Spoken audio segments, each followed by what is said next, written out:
Nomination দিয়েছে। এখন গান উঠছে কি, হরে কৃষ্ণ হরি বল, দাড়ি বলার টাইমিয়ে তোল। এখন কোন জায়গায় গেছে দেখছেন? কায়দাটা লাগছে কি, সৃষ্টিকর্তা বলে পারে না, কায়দাটা লাগছে কি।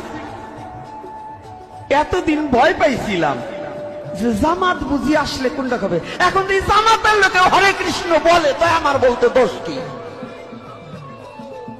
কারণ কৃষ্ণানন্দী বাবু যদি এটা বলতে পারে এবং তার মিছিলেও যদি এই গান হইতে পারে, সোশ্যাল মিডিয়া ছড়াইতে পারে, তো জামাতের লোকে যদি হরে কৃষ্ণ হরি বল দাড়ি পাল্লা টাইমিয়ে তোল যদি এইটা বলতে, তা আমি মালায়নের বাচ্চা হরে কৃষ্ণ দোল খোল বাজাইয়ে করলে দোষটাই কোন জায়গায়? তাহলে বাদ দেবো কেন? কি আমার বাদ দেবার বলছে? তাইলে যারা বলছিল ওরা কিন্তু আদতে কোনো ধার্মিক না।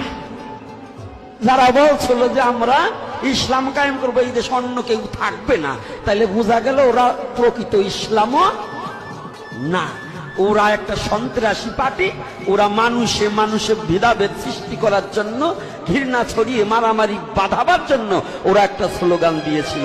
কিন্তু আমরা যারা আছি সচেতন নাগরিক, কোন হিন্দু মুসলমান, প্রকৃত মুসলমান প্রকৃত হিন্দু কিন্তু কোনোদিন দ্বন্দ্ব করতে চায় না, তারা মিলেমিশে সবাই বসবাস করতে চায়।